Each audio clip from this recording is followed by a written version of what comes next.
Hey, everybody. Welcome to our session for today. I'm very pleased to have Craig Morley with me of Morley and McConkie.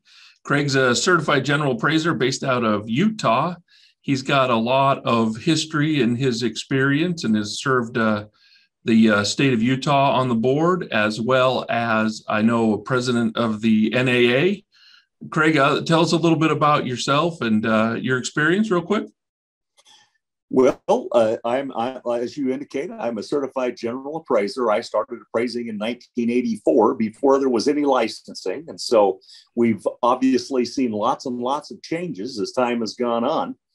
In fact, Shawn, you might find it interesting because it may dovetail into some of the things we talk about today. But back at that time period in the 1980s, there was real concern that the technology was going to replace appraisers because regression and some of those things were becoming more accessible to the personal computer. And there was all kinds of dire predictions about how the technology was just going to cause all kinds of problems. But it's been fun to be along and see some of these things evolve. And I've been involved in all kinds of evaluation stuff from condemnation, litigation, residential, commercial. So we've had a little bit of experience doing all kinds of things.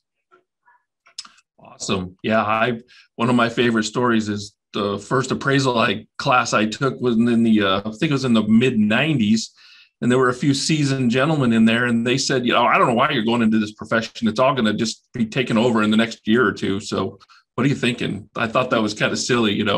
Certainly things have changed, and we definitely want to talk about that, Craig. So, let's just jump right into the questions. So as we look at the future, Craig, there's a lot of things that are happening, lots of moving parts. So from your chair, from your observations, what do you think, what are the top 2 or 3 changes that are coming to the industry that are going to impact appraisers? And I'm really more thinking about the residential side in the next few years.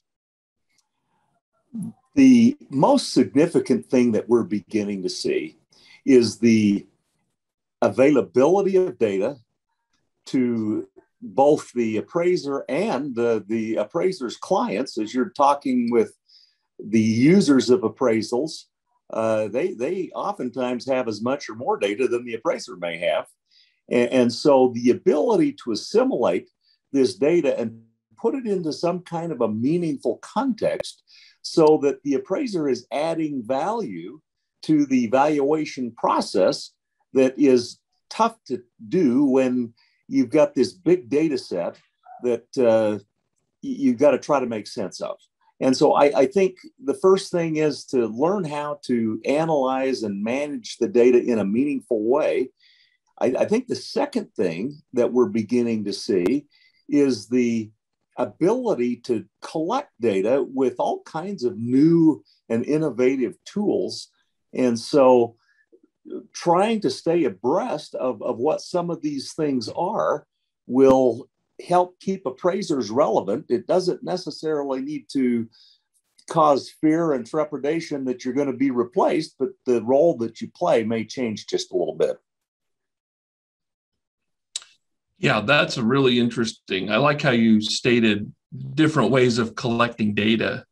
To me, the how we do our work as an appraiser, the analysis, the forming an opinion of value is less changed than some of the external components that bring that data and information to us. And so those are very good thoughts, Craig. Yeah, I agree that the how we collect data is probably one of the most impactful changes we'll see coming down the pipe in the next little bit.